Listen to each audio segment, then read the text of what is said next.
Santa Barbara Baker here, showing you how to prepare your pan and stretch your bar pie pizza dough. Our bar pie pizza dough has been fermenting overnight now for 24 hours. I brought the dough out to temper, letting it come to room temperature, about 60 to 90 minutes. First, let's start with the pan. Today, I'm using for a 160 gram dough ball, a 10-inch pan. This is a Nordic ware, just a standard 10-inch cake pan. When I have a pan like this, I like to hit it with some oil. I have some olive oil here, and that's just to make sure the pizza doesn't stick. If you have one of those fancier pans, like the Lloyd's pans, those are great. Some of those are non-stick, so you can skip the oil, but I think overall, nice little bit of oil in there is a pretty good call. I'm just using a paper towel to make sure it's spread up all the way around there into the edges. On to stretching our dough.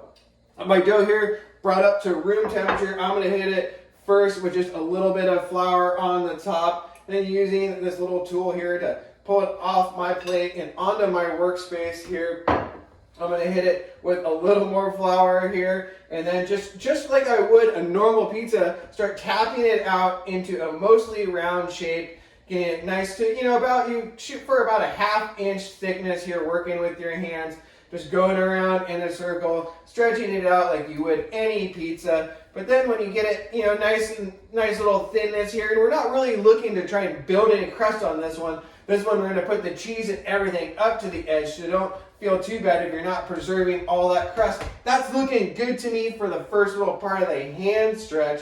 I'm going to go in now. I got just a standard rolling pin here. If the dough's feeling a little sticky, you can hit this with some flour too. And I'm just going to start gently rolling this out, just probably a little bit bigger than the size of my pan here. You can just start putting it over onto your pan here, checking your work. And two, you can flip this as you go and also turn it, doing a quarter turn each time. That way you're just making sure that your pizza's getting into a nice round and even shape. The dough is looking about good here, stretched out to just, about the same size of our pan here. And at this point, I'm just gonna pick the dough up here gently, and you can just use the back of your knuckles here to move the dough around, just like you would a normal pizza dough. You can shed off any excess flour by doing that and give it any little last stretch. This is looking good to me to go right into the pan.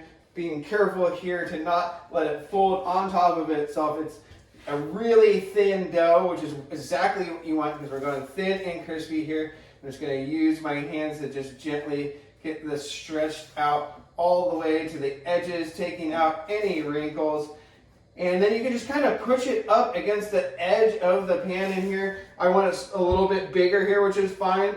If you're smaller, if it was shrinking back up onto you, you can let it hang out for about 5 minutes and then start going in and working that dough again. You should be all good. This is looking pretty good to me. Maybe a little wrinkle there, but it should be all good. The dough's in our pan, ready to be topped for thin and crispy bar pie pizza. Hope you enjoyed this video on how to prepare your pan and stretch your bar pie pizza dough. Check out my bar pie pizza time videos for the full topping and baking of the firemost bar pizzas. Check me out on Instagram, Santa Barbara Baker. I love you all. One love.